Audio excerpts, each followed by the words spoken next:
eventually people are going to say, what the hell is going on?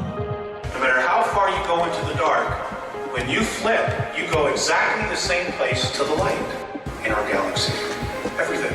Because everything is in balance. Everything is a polarity. I think it's just going to get weirder and weirder and weirder, and finally it's going to be so weird that people are going to have to talk about how weird it is.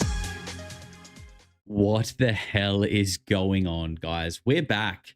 We are back. It feels like it's been ages, and we've got so much to talk about, and I'm so glad that there is just so many of you guys here waiting, ready to go. A lot of my free folk saying that they've just woken up, ready to start the day. Welcome to Thursday. I've nearly finished it. If you want to know what happens, just ask me. But welcome to all of my people tuning in from the other side of the world. I hope you guys are doing well. We got a lot to get into today. The big story is probably the Chuck Clark UFO footage that has finally come out. We're going to talk about that. Oil refineries spontaneously combusting. That's crazy. Gosh, I should have written it down. I've got it all saved. We've got, more missing scientists, and also just a bunch of other interesting news to get into. It's crazy how we can fill out a whole show, even after just a couple of days off. How did Logan Paul spontaneously combust? That's something I can't answer, unfortunately. That's something we'll have to dig deep into the Logan Paul archives. Wow, you can tell we've had a few days off. We're a little bit rusty. Carlos Diaz, my friend, thank you for the 9 months. Oh my God, they're flying in and I'm losing them. He says 9 months as an official weirdo. Apparently I come full term now. Congratulations. Let me know if it is a boy or a girl. They're definitely going to be a weirdo though. Taris with 5 gifted memberships. Taris, sir, thank you very, very much. And Larissa Kellstrom with 8 months says, and things just keep getting weirder and weirder. Yes, they do. Larissa, let's get some love in the chat for these legends, and let's start the show off with some good vibes. I've already messed my words up about 50 times, and we haven't started. So this should be fun for you and hopefully for me as well. We're going to get through this together, and we're going to have a lot of fun. I am excited. Kelly Hall has also gifted 5 memberships. Kelly, you're a gem. Thank you very, very much. And Barons Duju with 8 months. Thank you very much, Barons. I appreciate you coming back. All right, guys. I think we should do this. Get this man to a hospital? Yes. I've actually shown up so many times, they've started refusing me entry. I've become like the annoying patron at a bar that they just stop letting in. That's now me at the hospital. That's how many times we've had to do this thing. It's not good. Roy G. Biv with 7 months says she shills. Oh no, not one of these. She shills skiff shills by the skiff door. The skiff shills, the shills of the skiff shills, I'm sure. I actually got through that quite well. I'm happy with that. Thank you very much, Roy. And Rambro has gifted a membership as well. Legends, absolute legends popping up as soon as we get started today. I appreciate you guys very, very much. I have been a bit quiet the last couple of days because we had Songkran here in Thailand, and I nearly became a victim to Bangkok and Songkran, but I survived. I'll tell you guys a bit more about that tomorrow. Tomorrow will be Friday. Naturally, generally follows Thursday most of the time. And we will do After Dark tomorrow night. So about this time tomorrow, we'll be doing After Dark where we can hang out and chat. But for today, we have stories. And if you struggle to get into, the whole way through the stream, fear not, because pretty much all the segments that we do now on these shows where we kind of dig into a lot of different things, which is most of them, they're getting clipped up now on my other channel, Polarity 2.0. So go down there and subscribe. If you can't catch all the streams, the editor is working night and day, killing it, and he's putting up clips for you guys who can't make the stream. So make sure you go subscribe over there if you want to catch those as well.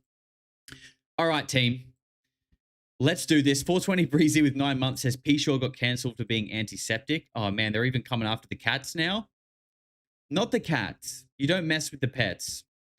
Jesus with 6 months says, I hope there's Ladybird in the 5th and 6th and 7th dimensions. Me too. And Gatesy Girl, welcome back, you little freak. Thank you very much, Gatesy. Appreciate you. All right, guys, let's do this. Quick, before any more come in. Oh, my God, we just got 5 gifted. Thank you very much, Pinky Parker. You're a gem. Let's get some love in the chat for Pinky Parker. Okay, let's start this show. We're 5 minutes in. Let's do this. We're going to start off with just a couple of little stories. This one, maybe some of you guys have seen this, some of you guys haven't. Jeremy Corbell, the documentary filmmaker, has had a documentary film made after him. It's not often you see a documentary film made after a documentary filmmaker, but today you do, and we're going to watch the trailer for it. Here we go. Your journalistic credentials mean jack shit. If you look in the 70s and 80s with the CIA, they used to have reporters on their payroll. They don't respect anybody. Corbell is an investigative journalist who helped obtain and release the DoD footage of UFOs. I've been holding a secret for about 11 years, and it's going to be extremely public.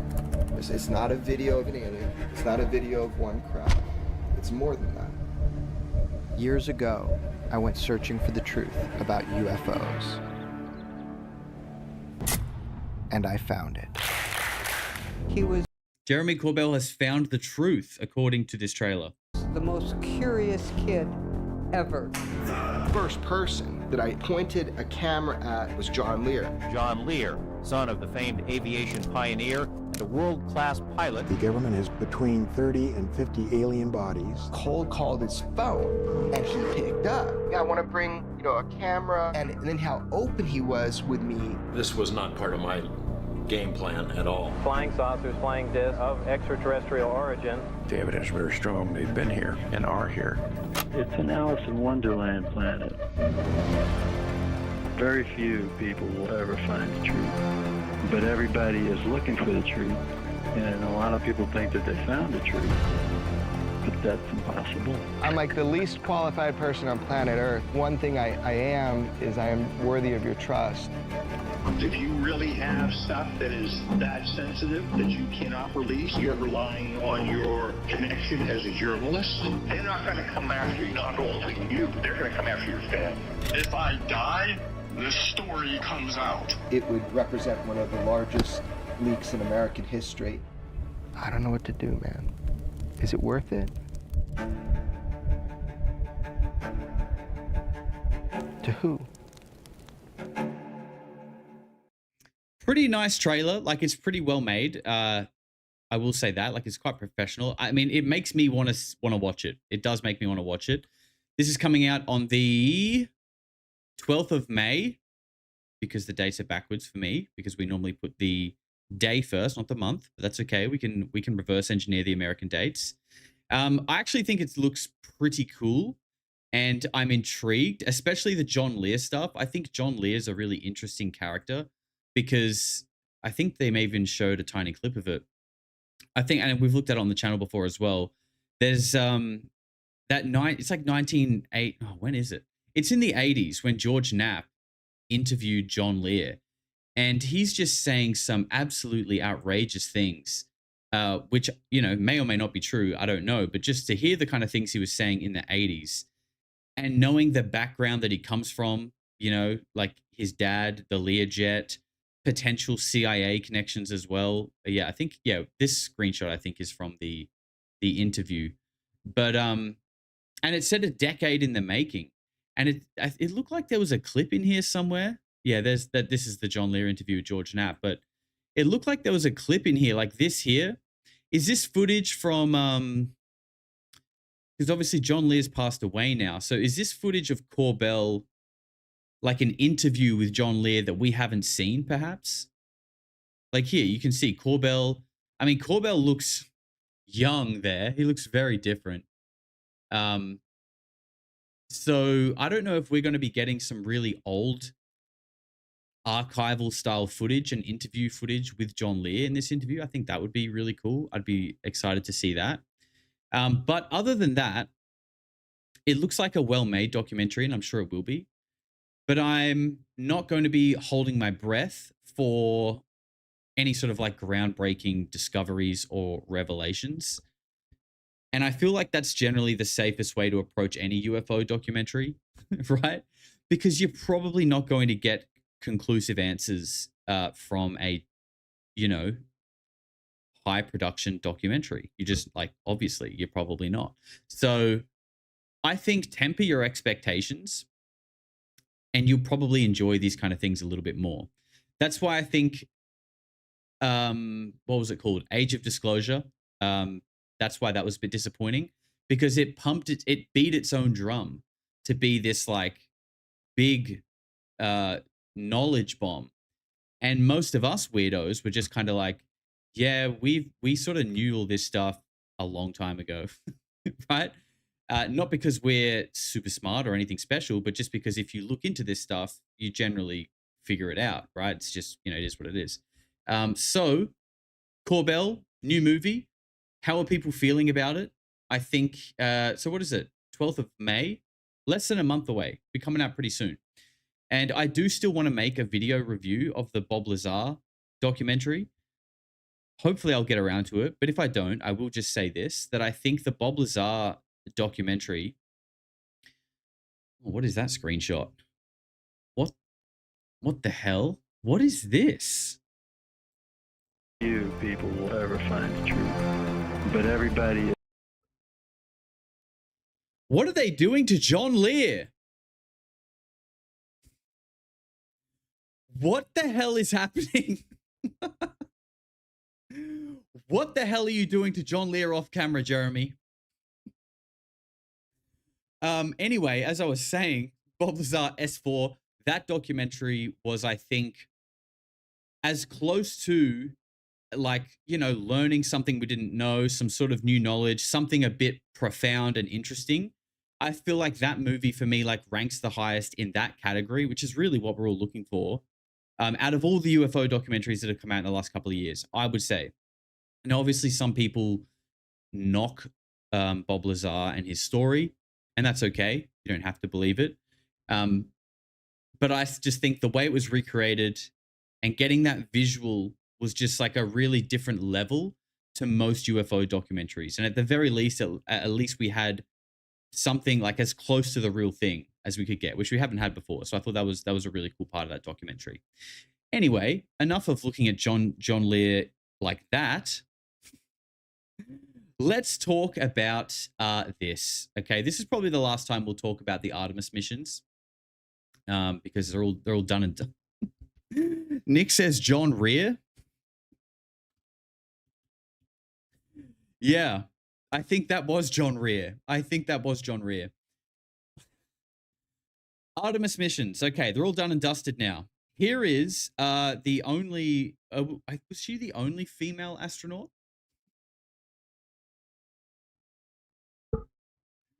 Oh, okay. People are still just working their way through the whole John Rear idea. That's okay. Let it out, people. Let it out. It feels good. Let it out.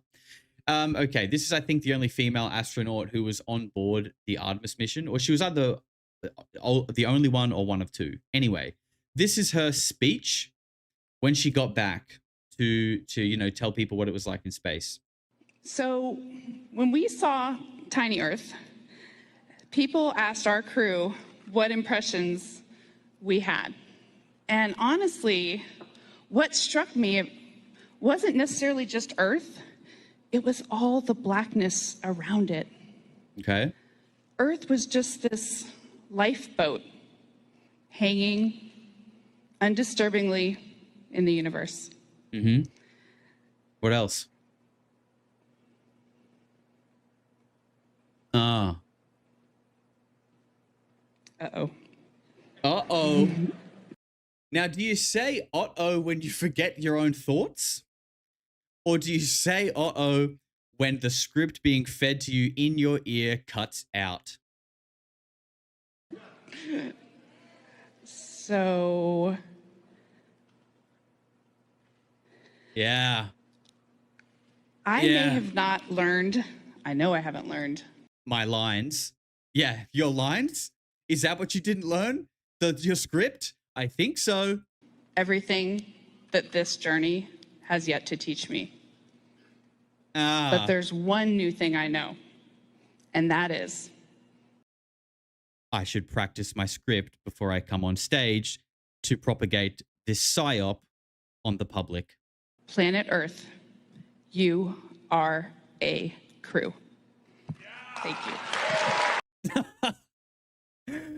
Wow. That's what she learned. That's what she learned, guys. She went to the moon and she came back and she learnt that planet Earth, you are a crew. Thanks. Thanks, lady. I mean, this is just so insane, okay? We've already talked enough about, is this mission even real? Okay, we've already talked enough about that. We don't need to go back there. No one can prove it either way. We all have our how we lean on that conversation, and that's fine. What I think is strange is that, to go to the moon, if you really did, is like such an amazing achievement, right? It's just the perspective you would get. I think both like physically, literally, and visually, and also like mentally, right? The perspective you would get mentally of seeing the Earth so far away, it would, I could imagine it would shift your just perspective on life, right? I feel like it would be a really profound experience.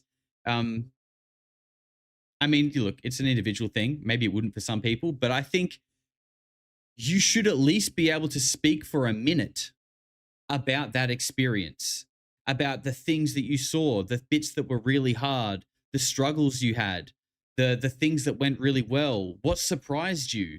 What did the moon look like up close? What did you see that you didn't expect? What was not how you expected? What else could you see in space? So many things that you could talk about, but instead you're a literal NPC getting your script fed to you in your ear, and when it cuts out, you don't have a single word to say.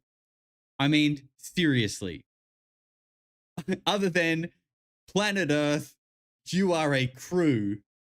What the fuck does that even mean? I mean, I think she's trying to say, like, we're all one family. That probably would have worked too. Could have said that a little bit more clearer. But other astronauts have said that, right? That's not even like a new astronaut thing. Other astronauts have said that, like, from the International Space Station, you realize that we are all just kind of like one little family, existing on this rock. You've heard this kind of shit before.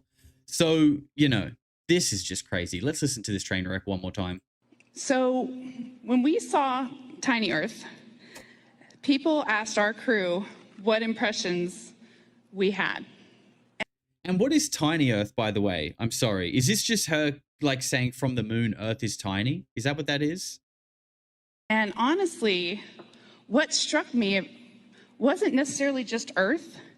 It was all the blackness around it. Earth was just this lifeboat hanging undisturbingly in the universe.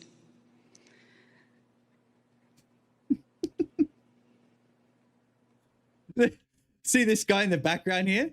He's just, when she goes silent, this guy in the back just starts going, oh, we're fucked. Watch this guy. Lifeboat hanging undisturbingly in the universe. Yeah. She's fucked. Yeah, keep nodding. Deep thought. Uh-oh. Yeah. So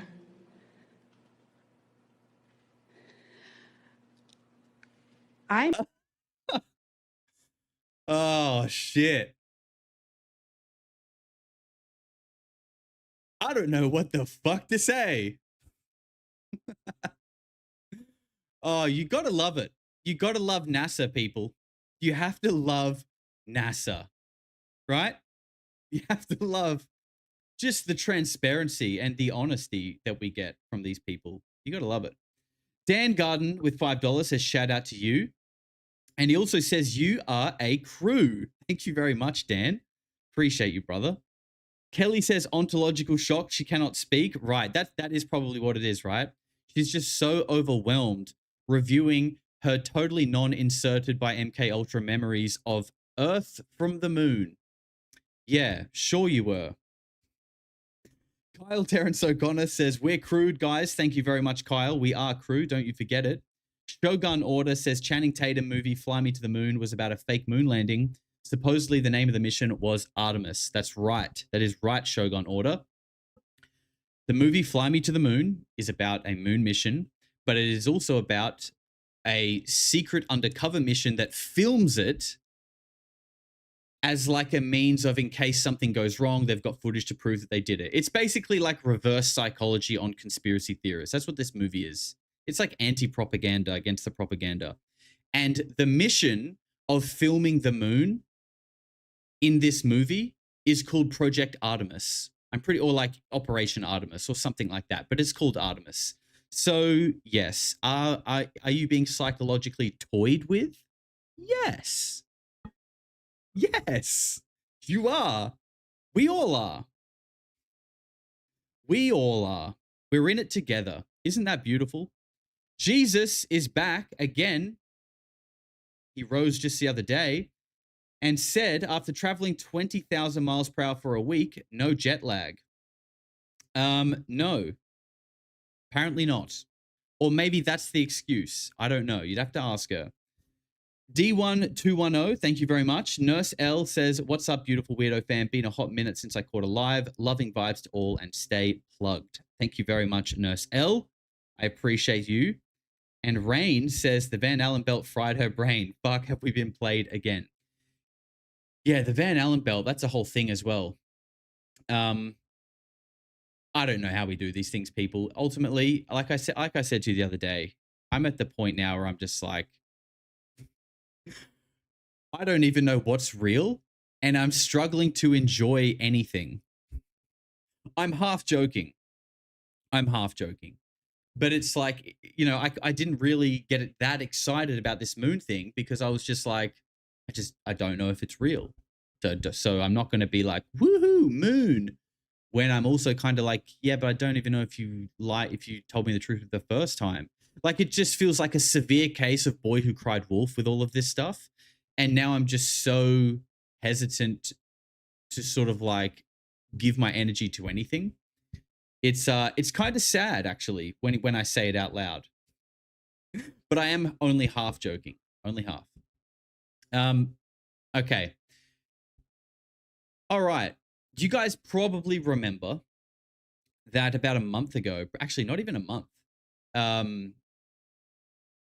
Yeah, something like that. Port Arthur, Texas oil refinery exploded. Okay. You guys probably remember this. This isn't news now, but this happened about a couple of weeks ago, whatever. Just today or just yesterday, it happened in Australia, in a town called Geelong. And I know we have some Geelong weirdos here in the house. So shout out to you guys. Hope you're not inadvertently affected by this somehow. But this is interesting because this was a news report 2 weeks ago.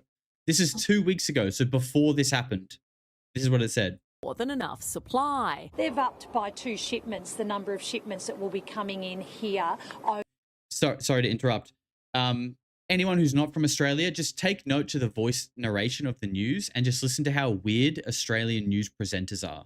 Over the coming weeks, just as a prudent measure from the company. The company's CEO with a simple message. The crude oil that we process here is not dependent on the Middle East. We take crude oil from much closer to home, and those supply lines are strong and intact. A massive Not for long. blaze has engulfed a Victorian oil refinery, with firefighters yet to bring the inferno at the Viva Energy refinery near Geelong under control. The Corio refinery, operating for 7 decades, is one of only 2 working oil refineries in Australia.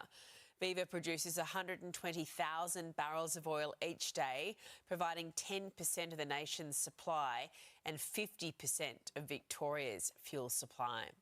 Isn't that crazy, guys?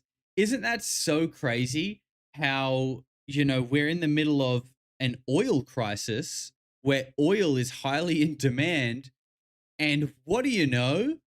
2 oil refineries explode. 2 oil refineries explode. Now, actually, you know what? I had this pulled up so we could do this. this is an element that I want to start bringing to the show a little bit more often when I remember to do so.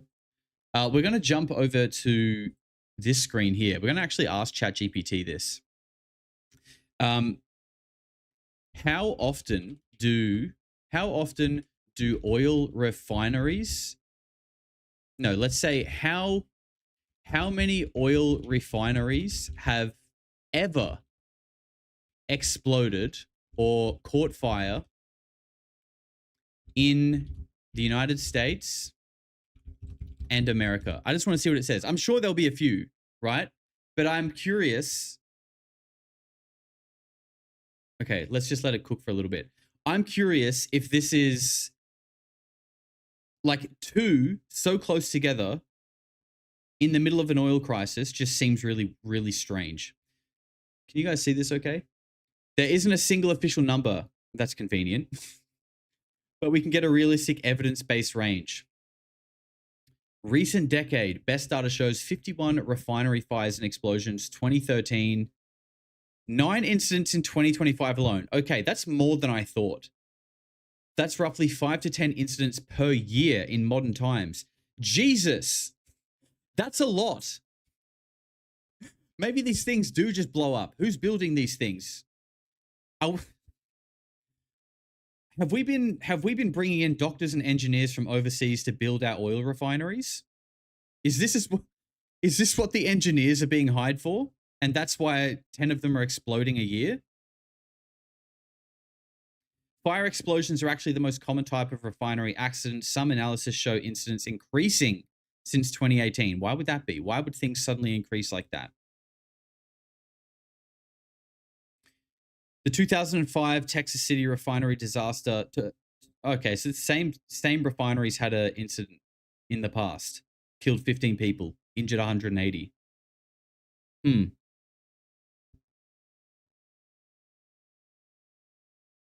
Josh, calm down. You're starting a panic. I'm just telling you how it is. Bottom line, there's no exact lifetime count, but based on credible data sets, the US has experienced hundreds of refinery fires and explosions with multiple incidents happening every year, even today. Yes, quite much today. Look, I'll be honest, that was more than I thought, but still, I think it's interesting that this came out and like these specific words were said. More than enough supply. Sorry, you can't hear it. They've Again, take note of the funny news reporter voice, people. more than enough supply. They've upped by 2 shipments the number of shipments that will be coming in here over the coming weeks, just as a prudent measure from the company. The company's CEO with a simple message. The crude oil that we The company CEO with a simple message. Why do you talk like that? process here is not dependent on the Middle East. We take crude oil from much closer to home, and those supply lines are strong and intact. A massive blaze has engulfed. Strong and intact. Isn't it crazy? So a good friend of the show, and I mean that, not in the Tim Dillon sense, actual friend of the show, Alex Saunders from Nuggets News, fellow Aussie, put up this cool video that he got put onto about a flight radar tracker of suspicious activity for a unmanned aerial vehicle over the oil refinery at the time that it happened. Check this out. This is actually kind of crazy. So this is a follow-up video to the Viva Energy fires in Geelong overnight, and shout out to Johnsy, who's found some very suspicious activity on flight tracker. So basically these MQ-4C Tritons are unmanned aerial military drones, and there's only 3 of these in the whole of Australia, and they're used for intelligence, surveillance, reconnaissance and targeting, which I'll get to. So you've got to ask yourself, why is 1 of 3 aircraft flying down from Darwin and then doing a flyby past Geelong and hanging around at the time of this very suspicious fire at one of our last 2 fuel refineries? So the other aircraft here on Flight Tracker is the Gulfstream Peregrine, and again, this is used in intelligence, surveillance, reconnaissance and electronic warfare. So these aircraft themselves don't have these laser direct energy weapons, which I'll get to in just a second, but they are used for marking targets and precise coordinates for other laser guided munitions. Now, I just want to play a couple of short clips by Greg Reese, who explains how these direct energy weapons work really well. For decades, directed energy weapons have been classified, but they have been on the public record for several years now. Directed energy weapons, known as DEWs, have the ability to burn homes with this sort of precision. But in order to be this precise, the area would have to be mapped out. In January of this year, green lasers were seen over Hawaii, which could best be described as a geospatial array for mapping terrain. Green lasers, by the way. Green lasers. Now, if anyone watched the interview I did with Eric Hecker, he spoke about these. He saw multiple of them in Antarctica. Who knows what they're doing? Who knows what Raytheon is doing with giant green lasers in Antarctica? We have seen that among the ashy ruins, there are blue-colored objects that have somehow survived the devastation. Blue cars, blue umbrellas, a blue boat, blue planters. Videos online are going viral that show how lasers can easily burn through certain colored objects, but objects that are colored blue remain unharmed. I find that really weird. I remember hearing about this when the LA fires happened. This whole blue seems to survive. Look, I don't know, but when I hear that, I think surely it's not just the color. It's got to be like a material. It's a material that uses the color blue. For what reason? I don't know. Surely it's not just blue. Surely I can't just go buy a tin of blue paint and paint things and now they're invincible. It's got to be the material, right? The color's got to be just a choice. So these are the same weapons that a lot of people suspect the Maui fires, the California fires, and even the Aussie fires in 2019 were started, where we see, just suspicious activity like metal that's melted, and then blue objects like those umbrellas that are just untouched, right? So pretty suspicious stuff. And there's one more clip I want to play here that kind of relates to how... No, it's the color. Okay, I'll go fuck myself. Brambro says, so Bonnie was a legit bioweapon. There you go. Bonnie Blue, indestructible. Indestructible Russian bioweapon. Bonnie Blue deployed on the West. Cannot be defeated by drone lasers. Those other military aircraft can be used for targeting, and then the actual laser weapons can either be fitted to other aircraft or be done from satellites. Steve Favis is an expert in computer science and advanced robotics. He has been researching the Maui fires and has compiled evidence that the technology exists to have started these fires from a satellite in Earth orbit. He has also confirmed that the CCP had satellites capable of doing so above Maui at the time of the fires. So the other thing that's really interesting to note here is last week, one of these Triton aircraft went missing over in the Middle East in the war, and it was only yesterday that the US confirmed that this is lost. So what do you guys think about all this? Is that very suspicious, just another coincidence, or have you been down this rabbit hole before and you're aware of these laser energy weapons that can be used to start fire? I'll tell you what I think, Alex. In fact, my dog will tell you what I think. My dog, my digital dog, is here and he's telling you what I think. This thing is very sus. And I mean, look, flight radar, this is the thing. It's like, it doesn't really, it really could be anything. It's not conclusive proof. It doesn't mean it's 100%, but it is weird. It's undoubtedly weird. And this is just a thing. It's like, there's so much stuff that, not just about this, but all the stuff that we look at. It's like, there's so many things that are just so obvious. The probability of all of them just being coincidences is so low, but there's still no concrete proof. There's no smoking gun. But I kind of have this feeling and this theory that, like, eventually people say where there's smoke, there's fire. But, you're looking for the smoking gun, right? You're looking for the smoking gun to prove it. Eventually, if you're in a house and you can't find the smoking gun, but the house is so full of smoke that you can't breathe and you're dying because there's so much smoke. Are you going to sit there and go, I don't think there's a fire. I can't find the smoking gun. Meanwhile, you're just hacking up your breath, inhaling smoke. Your eyes are pouring out with tears because you can't breathe. Your oxygen levels are depleting rapidly, but you're sitting there going, I can't find the smoking gun. There's no fire. There's no fire. Meanwhile, you're basically on your knees within an inch of your life. That is where we're at.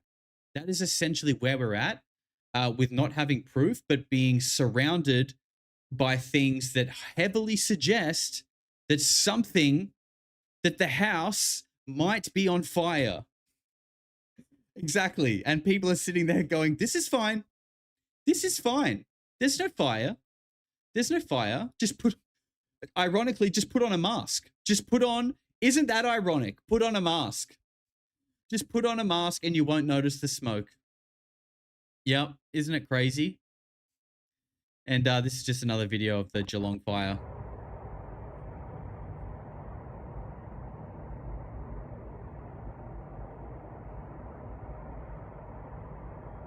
The extra protected oil resources 2 weeks ago. Middle of an oil crisis, and the oil refinery goes bang. I hate it when that happens. I really do. Anyway, enough of that shit. Let's talk about aliens and UFOs now. So you guys probably know, or you've at least heard me speak of before, Ronnie Vinay. He's like one of the biggest UAP researchers in Brazil. And X now has this cool feature where it automatically translates things. So now you can kind of read posts from other people in other countries. So it feels like there's a bit more diversity in the content that's popping up on X now, because it's showing you things you're interested in from other countries that you maybe wouldn't see as often. In saying that, Ronnie does post in English sometimes, so I've seen his stuff before. But anyway, oh God, oh no, sorry, everything's going wrong. That'll do. Okay, so this guy here, this is what it says. Full speech of the commander of the PMMG about the various encounters of military personnel with UFOs and non-human beings during operations in the city of Claudio in the year 2008. More than a dozen police officers witnessed the phenomena. Now, this is in Portuguese. Sorry, let me get rid of Susdog. This is in Portuguese, so it only goes for 35 seconds, so you have to, hopefully you can see the captions. Por quase 20 anos, mas é fato. Infelizmente ou infelizmente, não somos as únicas espécies inteligentes a caminharmos sobre o solo terreno, pois presenciamos e estivemos frente a frente por visitantes desconhecidos da espécie humana nas áreas urbana e rural do município de Cláudio. Ninguém os contou, mas sim nós rimos. Dessas pessoas, dezenas de pessoas, que o pessoal tem visto aí, tantos militares falando, YouTube, tantas pessoas civis, é verdade. Okay, I'll do it one more time on mute and I'll read it in English. But just for before we look at it, this is this is okay, hang on. Let me just read it. Let me just read it for you guys first, for anyone who couldn't see it. It happened almost 20 years ago, but it is a fact. Unfortunately or fortunately, we are not the only intelligent species to walk on the Earth's soil, as we witnessed, and we came face to face with visitors unknown to the human species in the urban and rural areas of the municipality of Claudio. No one told us, we saw it. Several people, dozens of people. What people have seen there, so many military talking on YouTube, and so many civilian people is true. So he's basically saying the things that people are talking about on YouTube, it's true. We've seen it. This guy is from the, I got it up for you guys. So this is the military police of the Minas Gerais state. And I'm so sorry for any native Portuguese speakers who had to listen to me say that. I do apologize. Minas Gerais is what I'm going with. And I do apologize for butchering it. Now, we're going to look at the map in just a sec, but there's a little bit more here. He posted a report here from one of the operations. Now, unfortunately, this is in Portuguese and it's not translated, but this is a 4-page document here, which is allegedly a report from one of these operations. So this is something that we could probably dig into a little bit further and get it translated. If you guys want to go to Ronnie Vinay's X page, posted a couple of photos. I mean, I just couldn't really care less about these. Not because I don't believe them, but it's just like, bro, come on. Like, it's probably real. I don't doubt Ronnie's credentials and authenticity, but dude, what is this? What is this picture? Means nothing to me. Could be literally anything. It could be literally anything. Anything. So whatever. I think this is the guy from George Knapp's Investigation Alien. And he's the guy who spoke out after like 10 years and then he died, which is really interesting. And people speaking out, people touching things and dying, right? We're gonna talk about this a little bit more soon. Yeah, we'll jump to the next page. This is basically just another separate post. Commander of the Military Police of the state of Minas Gerais, I apologize. Eisenhower Austriaco, I'm so sorry. We were face to face with unknown visitors of the human species in the urban and rural areas of the municipality of Claudio. No one told us. We saw it, dozens of people. And there's a better picture of him. And Ronnie says, this statement was made last month at his farewell from active service and refers to the more than 10 occurrences of encounters between military police officers with UFOs and luminous beings in the city of Claudio at the end of the year 2008. So this is like, like 10 years, over 10 years from the Varginha case. And he's saying this on his retirement, right? So he's got nothing to lose anymore, really. He's not in the force. And he's basically just, it's almost like a deathbed confession type thing. I mean, he's not dead, but he's just, he doesn't care about clearances and things like this anymore. So I think that's kind of interesting. But what is interesting, like I said, this is 10 years after the Varginha case. And I've got Varginha here on the map just highlighted. So this little red dotted line here, this is Varginha. You can see this as we zoom in. You see it there. It's probably kind of small text for you guys. But if we zoom out, the little municipality of Varginha is within this state here, Minas Gerais. And once again, I apologize. So, it's interesting to see all this happening in the same place, right? And longtime viewers of the show will remember we've done a little deep dive into, where is it? Into just over here. This part here, it's the state of Mato Grosso. There is a town somewhere on the edge of Mato Grosso. Here, this town here, Barro de Garças, and I'm so sorry for my pronunciation. This town here is famous. I've done a little deep dive on this. This town is famous for having a UFO parking lot with all these signs up for little green men. Like they have, it's not little green men, it's green aliens with red eyes. They have like shrines for them. It's like a whole thing specifically in this random little town. Like, UFO nerds will go out there to like visit the shrines and stuff. We've done a deep dive into this. It's actually really interesting. It's one of my older videos. It's if you look for a video about like, why does this Air Force badge have alien eyes on it? That's the one where we kind of dug into this. So I actually recommend it because it's a really interesting little rabbit hole that I did a long time ago. But I mean, dude, South America is just so interesting. Not only the fact is it just completely covered by so much dense forest that is sparsely littered with like megalithic ruins, by the way, and potentially has some uncontacted tribes in it, so we're told. And, if you go back to the show that we did the other day, where I showed you guys like the NASA astronaut doing a spacewalk, allegedly, next to like a Sudanese tribe bungee jumping with a rope that was not elastic into dirt, and kind of saying how like these two civilizations exist at the same time. Maybe there's another one that exists around here somewhere, because there's so much There is so much interesting stuff in Peru as well. And, all of this is really on a kind of like a similar longitude, latitude, one of them, latitude, I think. The horizontal one, anyway. You've got Virginia down here. You got the Barra de Garces here. And then you come over to Peru, and you've just got so much weird shit. So much weird stuff here. You've got Nazca. So this is where all the Nazca mummies are found, right here. Then you've got Sangayan Island, which, again, another Peru little deep dive that I've done. There's a whole story back on my channel about Peru aliens here that Matt from UFOs Around the World put me onto. There's photographs and testimony of these things.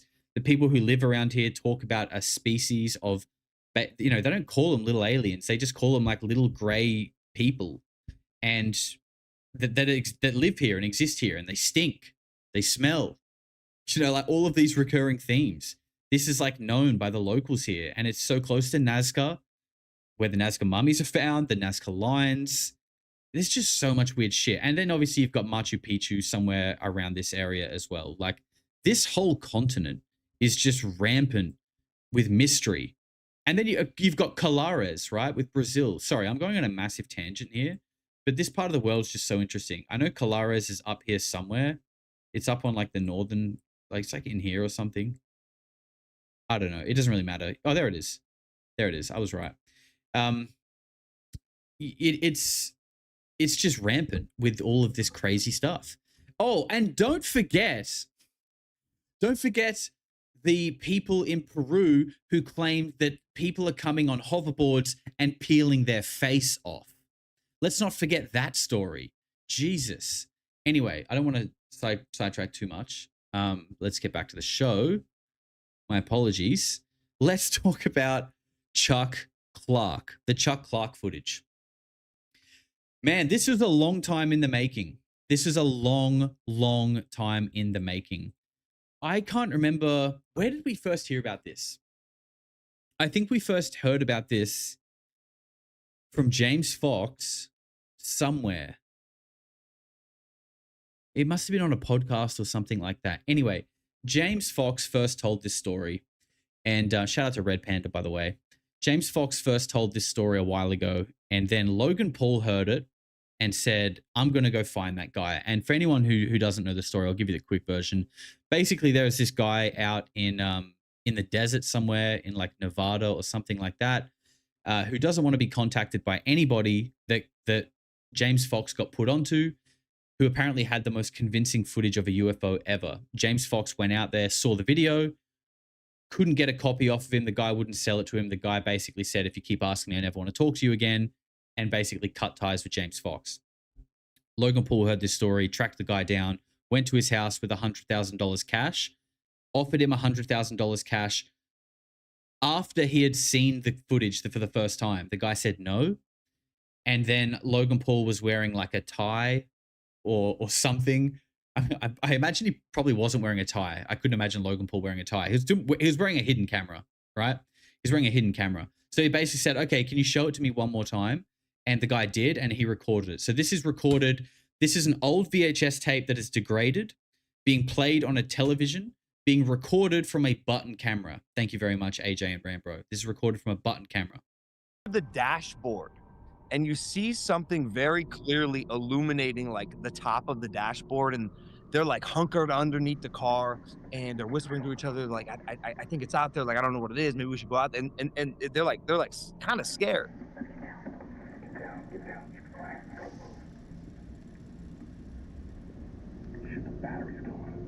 Then something appears just beyond the glass.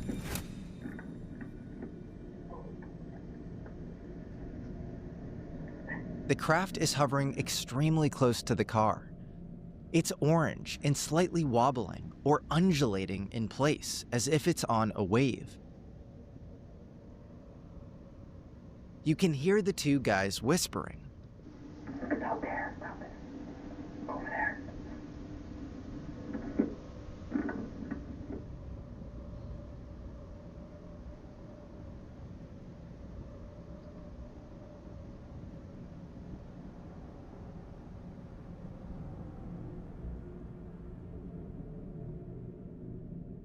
Yeah, that to me is exactly how it was described by Bob. It's exact like your hand did. Your hand did. Yeah, this. it's moving the right way. Yeah, It's the yeah. right.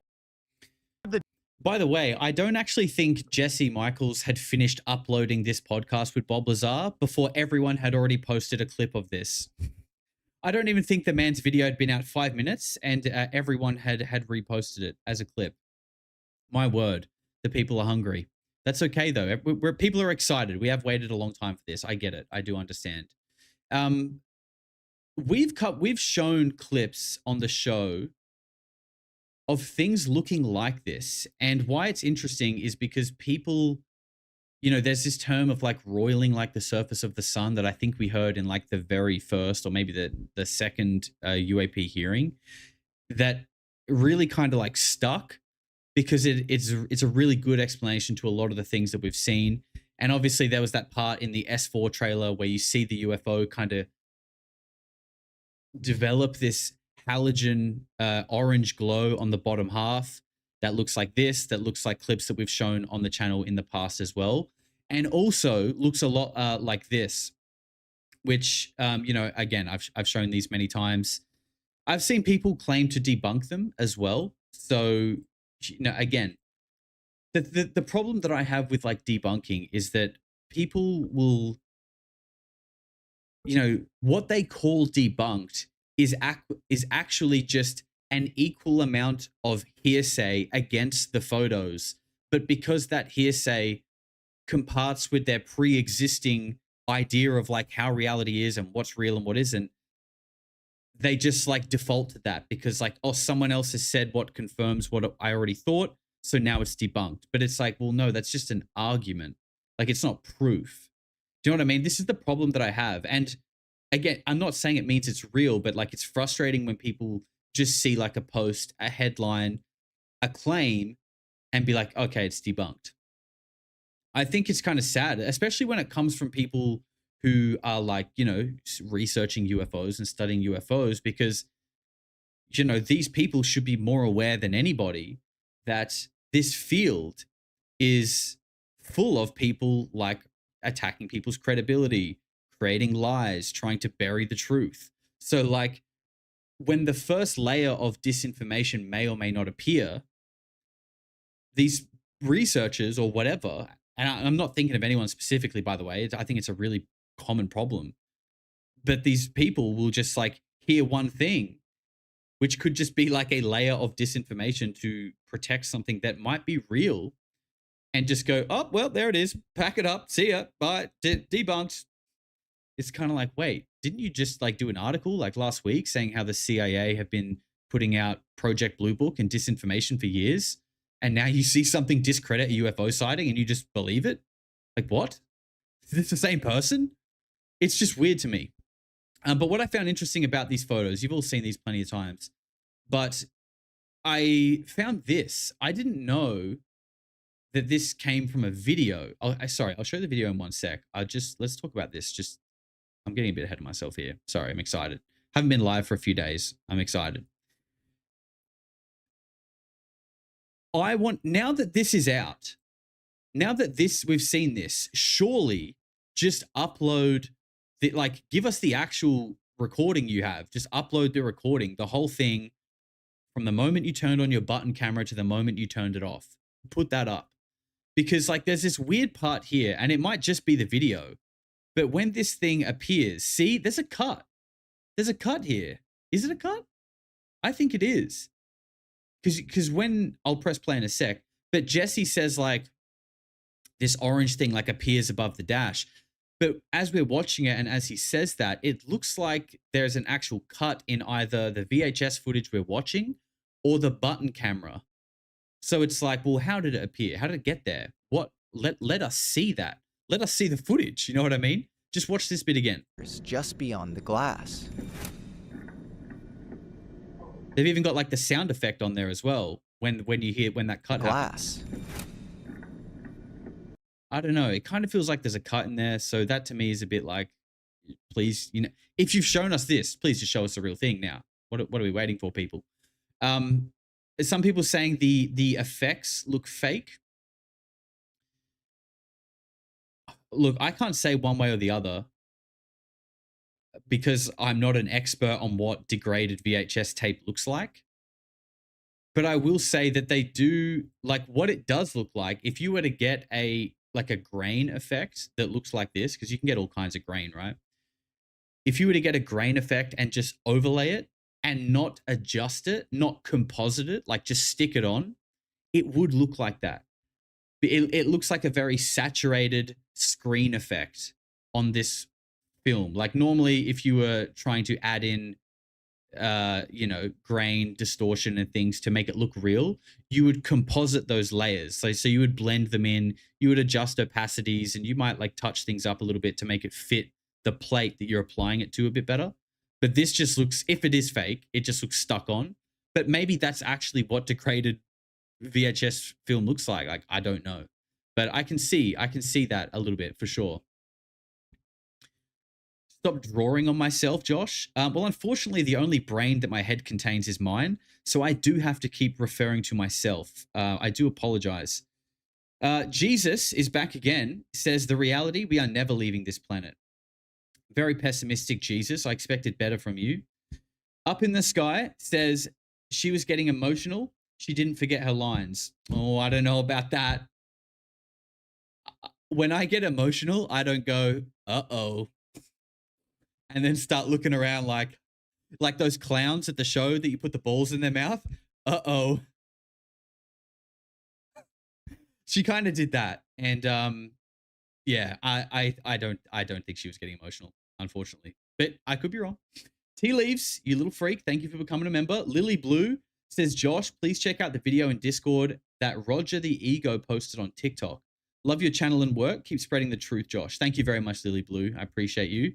Dan Garden says, Australia is the test bed for everything global. I can't wait for CBDC. I would agree with that, actually. But yeah, it does seem like that a lot. It does seem like we are a bit of a guinea pig sometimes. But then I look at places like the UK, and it feels like they're ahead of the trajectory that we are on, which is terrible, by the way. Sorry. I don't think you needed me. You probably already knew that, right? I mean, it's pretty obvious. It's not looking good, Brev. It's not looking good. D1210, thank you very much. Scapular Ball with 2 months says, I hate the news.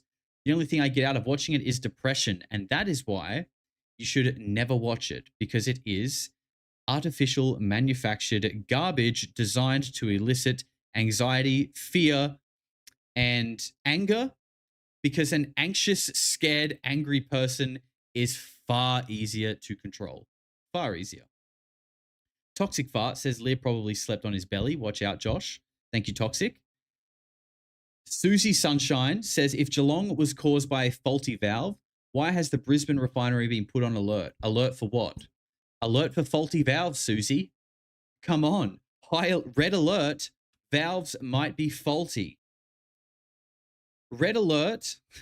There might be a faulty valve drone flying in the sky that is totally unrelated and irrelevant to the fact that this oil refinery exploded. Carl Terrence O'Connor says new grey species, the Stinkies. The Stink Eyes, one of the two. I like it either way. Stevie says, grateful for all the content you're pumping out. Thank you very much, Stevie. Good to see you, bro. And Kyle says, heard from Better Channel, Lazard knew the OG video holder. Okay, thank you for bringing us back, Kyle, because this story is only half done. And I think this next bit that you guys are going to see is going to be really interesting, because I don't know if many people know about this. I mean, it's not like breaking news. It's actually, what's interesting is that it's not breaking at all, because we have been talking about this footage, waiting for this footage for such a long time, going, oh my God, when are we going to see the Logan Paul footage? No one's ever seen it, blah, blah, blah, blah, blah. Look at this tweet. This is screen captures from the video. 2022, people. This footage has been out and circulating. Well, not really circulate. Well, I mean, it was on Twitter in 2022 with, I can't see the actual impressions, but it's been out, okay? From this account here, which we're going to look into a little bit because it's kind of weird, UFO Watchdog. I can't say I've really like noticed this account much, but I don't really go. No, that's probably a lie. I do go on X a fair bit actually, but I'm not. I just scroll. I just literally doom scroll. This is how I get my depression. Okay, I don't watch the news. I just doom scroll X. That's how I get mine. Everyone's different though. This is what they say. Again, this is from 2022. Looking for witnesses. You filmed this object on a HI-8 camcorder in 1994 in Nevada above your car. You gave someone a copy I viewed. Please contact me if you filmed this. Apologies for the poor images. That's all I have. Los Angeles, Burbank, California, UFO. And I mean, there's no doubt about it that it's the same. It's obviously the same thing, right? So who is UFO Watchdog?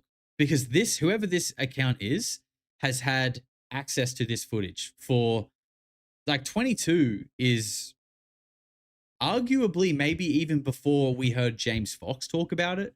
I don't know. We'd have to double check that, but it would be close, I think. And they also say this was filmed right after dusk. The witnesses, W in the vehicle were clearly frightened. W1 was driving. W2 was the passenger. They both huddled down in the car. Witness 1 exited the car with witness 2 pleading for him not to. The name Bob or Robert was heard on the tape. See, this is what I mean. We don't get to see any of that. We don't see the exiting the car, the pleading not to, you know, we're getting like, after all this time, we're still getting like a scuffed version of it. So please just put out the real thing. Let's stop playing around. Some of what can be heard on the video. Here it comes. Be quiet. Don't open the door. Be quiet. I think it's on top of us. Get down. Get down. Be quiet. Don't move. Shit, the battery's gone, referring to the camera. The object filmed appeared to be 50 feet to 100 feet above the car. The object was clearly structured. The copy I viewed has degraded and I'm seeking the original media. The video I viewed has 3 clips on it and was approximately 3 minutes and 30 seconds in length. That's interesting because we've only seen one. And what's interesting as well is he's saying that I've viewed a copy that is degraded. And his stills look exactly like what we've seen. So maybe the copy Chuck Clark has is a copy and there's an original out there, which I guess would be the people who filmed it. I don't know. But the fact that this account posted the Chuck Clark video, before anyone knew what it looked like or where it was or Logan Paul released it, this guy posted it. But what's really interesting is he also posted a video of the Carlos Diaz UFOs, the photos that I just showed you, and wrote utter horse shit. Okay, and this is what's just so crazy about ufology. We'll get into this in a minute, but let's just watch this. This is about nearly 3 minutes, and I'm interested to know what you guys think, because these look like this kind of looks like footage, unless I'm mistaken. Like, I thought the photos that I showed you were stills, film. But look, I don't know. Let me know what you guys think about this. No, there's a direct interaction between the object and the tree. The tree vibrates, obviously touched by the energy field of the craft. And the glow of the craft slightly illuminates both the tree and the bush. This footage is real. Stop. So I know it's small for you guys. Let me try and make it a bit bigger. After a careful measurement, we found the tree to be 35 feet wide, with a distance of 345 feet from the camera. Therefore, the craft was at least 60 feet in diameter. What causes this strange luminosity? We still don't know, but one who might have had an answer was the late Colonel Philip Corso, a member of the National Security Council under President Eisenhower and head of the U.S. Army Foreign Technology Desk. What you are seeing here, I told Diaz, is a flying saucer with its energy, propulsion energy on and going someplace. Either it's going or coming or accelerating. These colors are part of the guidance propulsion system. So that's kind of interesting. You got Philip Corso there saying that this orange color is related to the propulsion system. And then, it's interesting again looking at, well, not just the footage that we've seen, but then you go to the recent Lazar documentary and he talks about that too, how like the bottom of the craft kind of changes into this halogen orange when it's being operated. He took the pictures he had him. He never knew what this. Well, he couldn't know an explanation like this. The explanation had to come from something like I was in, research and development, knowing about what they were, knowing what the guidance system was, knowing the type of propulsion systems, and knowing what was in space. Otherwise, a nice fellow like Diaz would have never known this. He had to be, say, maybe on the level that I was on. But more likely you would have been attacked by debunkers saying, oh, you don't know what you're doing. But you had something real here and then never knew it. Carlos Diaz documents are very important because they show a different category of intelligence, what could be called the bioplasmic form of intelligence that is even beyond the extraterrestrial, which is using metallurgical or physical spacecraft. Here we have seen by computer enhancements. Oh, not the enhancements. Not computer enhancements. Oh, God. Of the film actual realities, suggesting that this is a vehicle form that can change its shape, size, geometry in any number of ways. We are seeing in the Carlos Diaz material a whole new category of the UFO experience. We are going beyond the extraterrestrial into what could be called the ultra-terrestrial intelligence that is existing in a pure energy state. There we go. Ultra intelligence existing in energy states, which is interesting because to me, that kind of sounds like, it kind of, I interpret that as him saying the craft itself is an intelligence. It's alive, which, whether he's saying that or not, I don't actually know. But if that is what he's saying, it relates to so many of the things that we've heard. Namely, recently in my interview with Chris Ramsey, which if you haven't seen it, you should go and watch it. It was a really cool conversation. Came out earlier this week. He spoke about Flight of the Navigator as being one of the movies that he really feels like has some truth in fiction. And in the conversation, I hadn't seen it. So at the time, I couldn't really engage with him in a back and forth. But I think the day after that podcast came out, we actually watched that movie together in our Discord members section. And it really is crazy. This movie came out in 86. So, 84, 85, they're probably writing and filming this movie. And, it's got children psionically connecting to a craft that is actually alive and intelligent itself. It's just so much of the same themes and ideas that we hear today in a sense that is far more close to actually like fact rather than fiction. It makes you wonder like what the point is. What has been the point of putting this information? Because if all that stuff is true, the psionically connected to craft, the craft itself is intelligent, if all of this stuff is true, there's no way that people accidentally guessed this in movies. There's just no way. It doesn't mean I think everyone making movies is in on it either. It's all on a need to know basis, right? But it means there's been a conscious decision to put some of this truth in these movies. Is it to actually tell people the truth? Or is it some kind of, I don't know, desensitization to steer people away? Look, I honestly don't know. But that question just, it does my head in. It really does my head in. What is the point of putting the truth in fiction other than to do my head in? Maybe that is the point. Literally, maybe the point is to just confuse the fuck out of people until they just get so frustrated that they just give up. Seriously, I think that could be a thing. I made a video not that long ago saying that, like, you know, over time there have been different eras and generations pushing for disclosure, and you know, each one seems to nice follow. At least feel like they get a little bit further than the last one, but ultimately they all fizzle out. Everything fizzles out. To the Stars Academy fizzled out. Skywatcher fizzled out. Although some people still believe episode 3 is coming soon. That's okay. Don't hold your breath. Maybe it will. Everything fizzles out in ufology. So what that tells me is that whatever it is won't allow it to come out. Whatever is in control of us won't allow it to come out. So what is in control of us? What is putting these ideas in our movies? I don't know. You guys tell me. What's in control? Who's in control? Why would they put this stuff in our movies? It's a big question.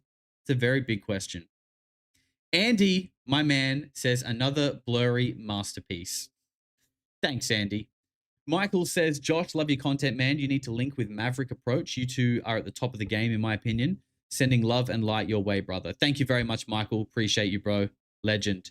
And John Anthony, another legend, has just gifted 10 memberships. John, thank you very much, my man. Let's get some love in the chat for John and the 10 new weirdos that we just scooped up. Oh, we're not even done yet. Dave Bryson gifted one too. Thank you very much, Dave. Big love. And 420 Breezy says, the movie No One Will Save You dives into the gray aliens. I don't know if you've seen it, but I recommend checking it out. I haven't seen it. Big shock. Josh hasn't seen the movie, I know. But we should add that one to the Discord movie list for sure. We'll do another movie night soon.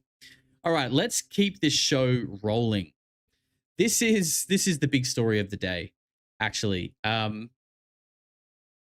You know what? We'll lead off with this, actually. We'll lead off with the Daily Mail article because that's the thumbnail. That is the thumbnail. There you are. There you have. Sorry, it's a bit zoomed in, but it's for the text. Caroline Leavitt, White House spokesperson, when asked if Trump, so this is 15th of April, by the way. Today's the 16th. Well, it is here anyway. The White House, okay, let's just read the green bit. When asked if the Trump administration was aware of the incidents and if the, sorry. I'm getting ahead of myself today. I'm too excited. We're talking about the now 10 scientists, 10 plus, by the way, the 10 scientists and Air Force generals that have disappeared, okay? All people who are connected to the cutting edge of science and physics, and some also UFO programs as well. Okay, this is what we're talking about. When asked if the Trump administration was aware of the incidents and if the US intelligence community was already investigating whether they were connected, Leavitt did not have a definitive answer for the reporters. The press secretary said, I haven't spoken to our relevant agencies about it. I will certainly do that and we'll get you an answer. If true, of course, that's definitely something I think the government and the administration would deem worthy of looking into. So let me do that for you. So basically what she's saying here is that, you know, a multi-star Air Force general has been missing for over a month now. You know, we had a couple of people, we've had other people linked to him go missing. We've had other people shot in their homes, all kind of linked together in this same way. And the White House has decided that it might be worth looking into after a reporter asked them, hey, you know the multi-star general that gave his life for your country that has been missing for a month? Any like what's going on there? We should look into that. Yeah. Yep. You should. You should maybe 2 months ago. But that's okay. What's done is done. This is a little news report just on that. We might not watch the whole thing, but let's... I don't think this is actually news. This is like someone's podcast, I think. They all have a similar pattern when they go missing. Oftentimes they go missing while walking or hiking alone. They oftentimes go missing without their IDs or their phone or their wallet. And some deaths are very unclear, like a shooting that happened at his home, at one of the scientists' home, and he lives in a very nice, affluent neighborhood. So right now we have 9 scientists all connected to NASA, either through the Jet Propulsion Laboratory or through some sort of scientific experiment that is involved with the most recent Artemis mission. Now, of course, I'm a conspiracy theorist, and I'm always trying to connect the dots.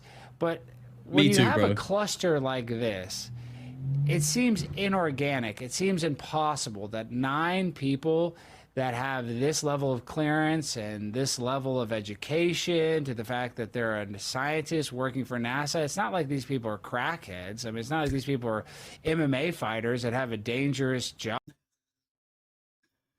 He really just, like, for him, it was like crackheads, MMA fighters. You know, he's not one of them. Because a crackhead and an MMA fighter, pretty much the same thing. These are all scientists that oftentimes are in a lab coat doing experiments that, yes, can be tricky and dangerous sometimes. More you would never see a crackhead MMA fighter doing these kind of experiments. Often than not, these people are not very impulsive, and they usually live a lifestyle that is conducive to living a long time. That's just the stereotype surrounding a scientist. You have to be smart. Usually smart people are not going to be dealing with cartels or being engaged in any sort of nefarious activities like gang violence or sex trafficking. Yet they're all coming up missing as if they're Savannah Guthrie's mom. So I just get frustrated. And it's just the fact that all of these scientists are connected to NASA, it just kind of makes you think. So I want to play SOT 10. This is Will Kane elaborating a little more on these missing people. It keeps going. There's William McCaslin, a retired Air Force general. I don't know if we'll watch the rest because it's starting to feel a bit too newsy for me, and I'm feeling a bit gross watching it. But this is what I want to talk about. Now, we're not going to watch this full thing here, okay? But we're talking about, like, the number is at 10 now, okay? Like, going back to Nuno, I always forget his name. Nuno Libero, I think was his name. The MIT guy that was shot. The plasma physicist. Then you had, actually, it goes back even further than that. A lady who was connected to William McCaslin disappeared. So again, you guys just saw the little graph. There's 10 right now. Right now. Some of you guys will know who this is. This is Ning Lee, and she is another person who was here. We're not going to watch this, by the way. This is just here. Maybe we can watch it another day. This is a 45-minute speech that she gave at the National Space Society's International Space Development Conference on gravity modification in 1997. Okay, 1997.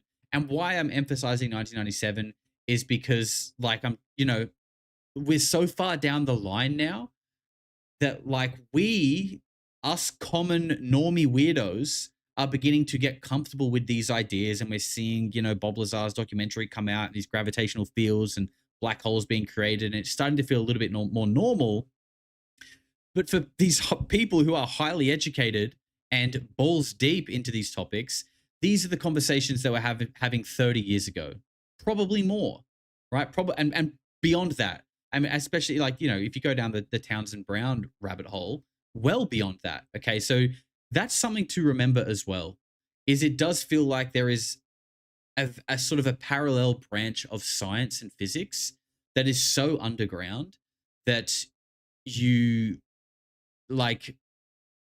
there's something keeping it that way. And that's what we're going to get to with this. So the story with Ning Lee is that she basically disappeared. Okay, so I feel like this is one of the first instances of people studying things around anti-gravity, free energy, 0-point energy, things that relate to a new knowledge. Okay, let's just use the term a new knowledge. Then, more famously, we have Amy Eskridge. Now, again, you guys probably know that. I've shown some Amy Eskridge clips on the channel before, but Amy was a young scientist researching advanced propulsion who died in 2022 under unknown circumstances. In this clip, she talks about how anti-gravity has been independently discovered multiple times. Anti-gravity has been independently discovered multiple times. Maybe one of them was Ning Lee. It's been independently discovered 4 other times. He said it has been suppressed every single fucking time.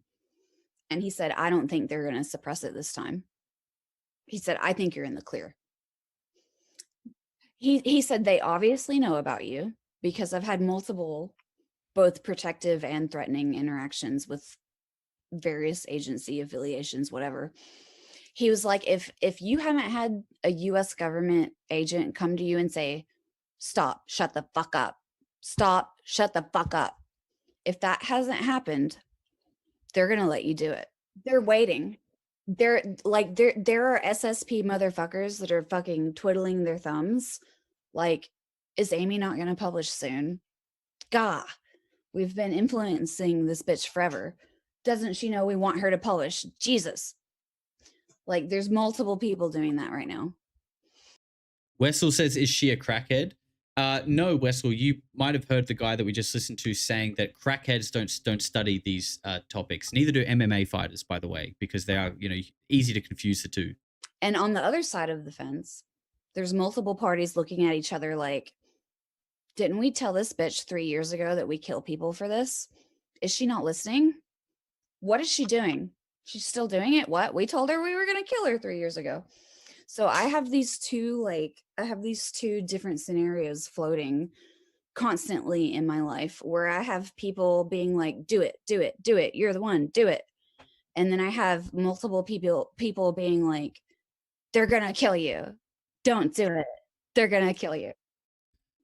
She has independently. She has the energy. Sorry, I move around so much in my chair here. I've got a terrible chair and it's not very comfortable, but it is what it is. Wessel says she has the energy for a crackhead. Look, I believe allegedly she was an alcoholic prior to her death. I think when people hear that, they immediately are like, oh, well, yep, there you go. Full of shit, liar, grifter, debunk, probably has a book, but I can't think for myself, but, like, if these people are really good, by the way, plenty of normal people are alcoholics. Some people just have, some people are perfectly normal people, have jobs, but they also have a problem with like alcoholism or whatever, right? Doesn't mean what they're saying is fake. And I'm not saying that you are implying that, by the way. I'm just saying that I know the mere fact of me saying she had a problem with alcohol is like the golden ticket to retarded bots or people who allow bots to dictate the way that their mind operates to latch onto and just be like, there it is, full of shit, grifter, alcoholic. And that's just the way life is, though. But I'm sure most of you guys are operating on more than a 4-core processor and can see that these people are literally indoctrinated. They are the Agent Smith. They are literally the Agent Smith, and they don't even know it.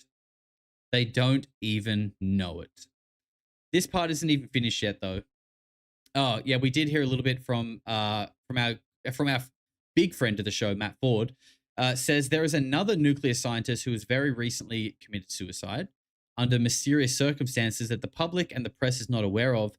This individual fits the same pattern as the others and was working on some cutting-edge things. I'm not at liberty to speak about it at this moment, but hope to soon. Bit of a carrot dangle from our friend of the show, Matt Ford, letting on that he knows a couple of things, but he's not at liberty to speak about them just yet. Kind of strange that you made the post about it, though, if you're not at liberty to speak about it, but that's okay. Dangle the carrot. Sometimes people just can't help themselves.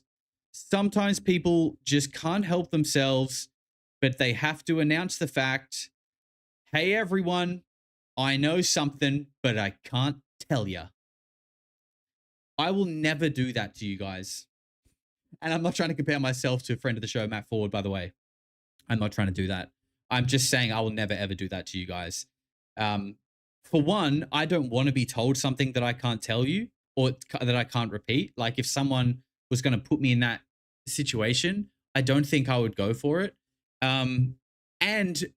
But also, if I did stumble across something that I couldn't tell you guys, I wouldn't go, well, I found out this really cool thing about UFOs and disclosure, but I'm not at liberty to tell anyone yet. How fucking annoying would that be? God damn it. I just wouldn't do that. Anyway, Ashton Forbes says, he made a little post here. This was, I don't actually think this was directly, this was just kind of unrelated actually, but just about Ning Lee and basically highlighting the fact, basically taking home what I was saying earlier, the fact that people that have been on the cutting edge of plasma fusion, physics, gravity, all of these really sort of like weird things that are vague and unclear for most people, there is a history of them disappearing, which is really strange when you remember that, I think it was on the Harold Malcolm episode of American Alchemy, where either Jesse or Pippa or someone said that if you want to read something that's as close to the truth there is, or something like that, read the three body problem. Read the three body problem. Like, there's truth in that. And that book gets passed around these high circles. Okay. Now, I know immediately people are going to be jumping in saying, oh, Jesse Michaels, he's Peter Thiel's son. He's a grifter, blah, blah, whatever. Look, we don't know. Like, this sort of stuff, I don't really know. But what I'm interested in is the fact that apparently people talk about the three body problem being close to truth. And at the same time, and what happens in the three body problem? When people start developing a certain technology, they literally develop vision of a timer that represents how long they have to live unless they stop working on that technology. So, and so just to come back to reality, because you might have thought I was still talking about Ning Li. No, I'm not. That's a TV show called The Three Body Problem, about an alien species that discovers Earth, and that when people on Earth begin discovering technology like free energy and things like this, they die. And they die unless they stop investigating it. And now we have this history of all these people around the same topics dying or going missing. And then you have Jesse Michaels saying people in the high levels of the government say the three body problem is close to the truth. And this supports that. So that's interesting to me. And I probably should have just read this post, but here we go. This is from Moneypenny. Shout out Moneypenny. The movie and TV series Three Body Problem was based on the Chinese novel series by former computer engineer Li Xin. I do apologize to the Chinese audience. The title referencing a classical physics problem dealing with Newton's law of motion and gravitation. The plot focuses on a growing number of mysterious disappearances and suicides of leading military and expert scientists across the world. Discoveries are made which challenge everything the scientists had previously believed, and the world is held under threat by aliens initially contacted during the Cold War. Remember what General Neil McCaslin allegedly told Tom DeLonge? It was the Cold War. We lived every day under the threat of nuclear annihilation being a possibility, and then we discovered a body. And that's the same general that's disappeared. By the way, whilst not directly parallel, we can certainly see the growing concern over the scientific community today as we learn of more disappearances and link those already on the list to covert federal projects predominantly space-related. Equally, we now have the tantalizing connection to growing anomalies not just in solar weather, but with meteorite clusters, fireballs, and even 3i Atlas.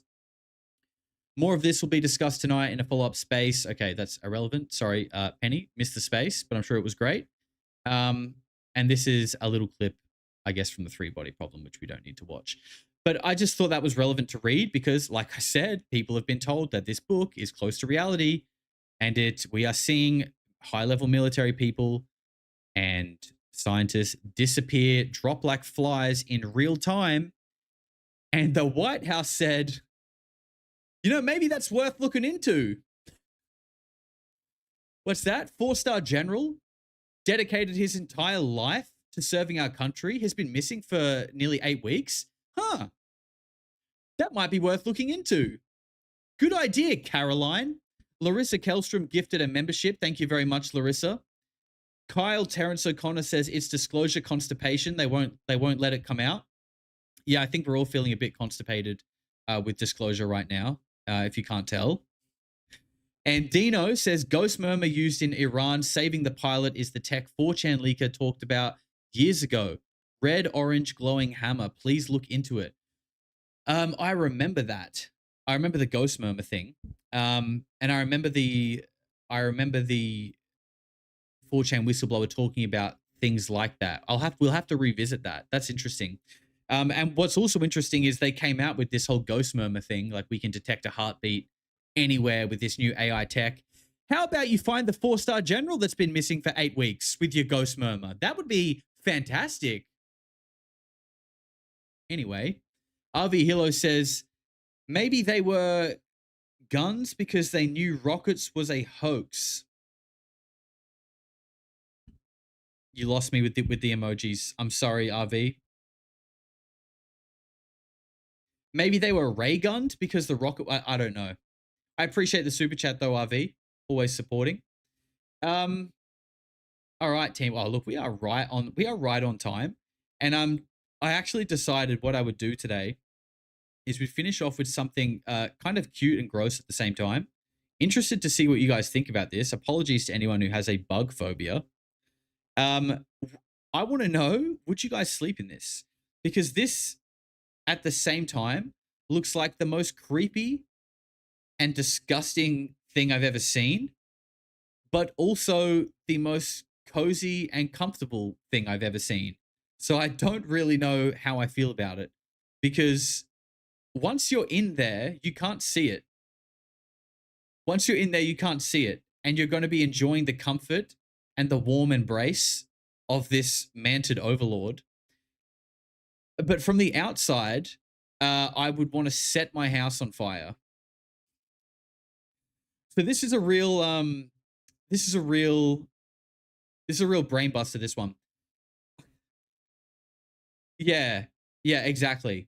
It's the perfect place if you're feeling overstimulated to go and get a nice warm hug from your cockroach bed. If they could remake this into like a different animal that isn't entirely disgusting, that would be fantastic. But for now, for me, it's going to be a hard no. A hard no on the bug hug. That's right, Ronnie. A hard no on the bug hug for me. That's it for today, guys. I hope you enjoyed the stream. I had a lot of fun. It's been a few days off. We're back. We're back at it. And we're going to be back tomorrow at the same time. Maybe an hour later. We'll see. We'll see how we go. But we'll be back tomorrow with After Dark, which is our show that is much more interactive. You know, I try to read your comments a little bit when we're doing these kind of shows, but it can be hard because it's flowing and I'm flowing and I'm showing you stuff. So, you know, it's tough. But tomorrow, it's literally just you and me, baby. It's just you and me going back and forth, and we're going to have a good time. I'll tell you guys all about Songkran. That was wild. And it's your chance to just kind of bring up whatever, talk about UFOs, aliens, ask me questions about anything. And it's usually a really good stream. Gray Scout Epsilon says, no entity, human or otherwise, has the right to deny humanity the true nature of reality. This should be our mantra, in my opinion. I do like it. You know, Gray, I hope you're here tomorrow, because I would really love to riff on that and expand on that idea more and talk about, like, you know, the truth of disclosure and what if it actually did mean something really dark and destructive, and, you know, how would you want to take that? I think that'd be a really cool topic. So hopefully you're here tomorrow. We can dive deeper into that. Adam Baker says, just watched a Glenn Beck video talking about the scientists. If you have the stomach for him, check it out. But I'll just say that the UFO community has been all over it. All right, Adam Baker, thank you very much. I can't say I'm familiar with Glenn Beck, unless I'm just having a blank. But thank you. My Chosen Universe says, thanks, Josh, for always being willing to be at liberty with us. We appreciate you for not being one of those content creators who feels the need to do that kind of bullshit. Fuck, I was way later. That's okay. We got you before we ended. I appreciate you and the kind words as well. And yeah, look, I always will keep it real with you guys. And, you know, I'll just say this before I close out the show. You know, as a live streamer, you guys really do see, like, obviously you see the real version of me, but like when I'm live streaming most days, let's say most days, I would love to stream like almost every day, but sometimes it's hard. When I'm doing that, like, you guys are seeing me as I am that day. And, you know, like everyone through life, you go through little periods where you're up and little periods where you're down, or you're not feeling the best and you still want to try and show up and do a good job, right? So, you know, I think it's important, like, well, it's not really important, but I think I don't even know why I'm bringing this up, but I think, you know, like, you guys see me through the up and the down. So, you know, if some days I'm like over the top and energetic, like today, and then other days maybe I seem a bit more flat, I just want you guys to know that, like, that's because this is real content. Like, this is a real person coming to you live daily. And, you know, not every day is as good as the last or the next one. And, sorry, my net was dropping out. Yeah, as I was saying, you know, sometimes I'm up, sometimes I'm down. That's just what it is. But I'll always try to show up for you guys no matter what. So, you know, I don't really know why I was telling you guys that. Just felt the need to get it off my chest. But the main point of the story is the content is real and it's authentic. And that's what I think is most important. It's real and authentic and it's not perfect. And I know that. And, you know, that's what it is. I like that style though, personally, but it's not for everyone. And I understand that. Guys, if you do want to support that, if you do like the real and authentic content, you can support me by becoming a member. It's $5 a month. You get a cool badge next to your name this way. You get access to the member section of Discord. You also get access to members only streams, which there haven't been many of, but I want to do more soon. Maybe we'll do a GeoGuessr one soon. I keep saying that. We will. You can also support me by going to the store here. Get yourself some weirdo merch and or buy me a coffee or just follow me on Instagram down here somewhere there. There we go. What a way to finish. Amateur hour. Jesus says, will you continue the law of one? Jesus, you've never spoke to me so much in such a small amount of time. What have I done to deserve this? At this stage, my man, probably not. And that is because while I'm traveling, my time is sort of limited to what I can create. It's hard. Maybe we can talk about that a bit more tomorrow. But it wasn't, to my disappointment, it wasn't really getting much traction on the channel. So I need to prioritize, I guess, the content that people actually want to watch before I start doing little side quests that really just me and like a small section are interested in. I do love that kind of stuff, but it does take time and I just got to allocate accordingly. Anyway, enough yapping from me. I really appreciate you guys hanging out. I genuinely do love you guys and I hope you enjoyed the stream. You had fun. You learned something and you enjoy the rest of your day, evening, or whatever it might be. Take care, guys. Same time tomorrow. It'll be a lot of fun. Hopefully I'll see you guys there. Be good, touch some grass, and I'll see you then. Eventually people are going to say, what the hell is going on? No matter how far you go into the dark, when you flip, you go exactly the same place to the light in our galaxy. Everything. Because everything is in balance. Everything is a polarity. I think it's just going to get weirder and weirder and weirder, and finally it's going to be so weird that people are going to have to talk about how weird it is.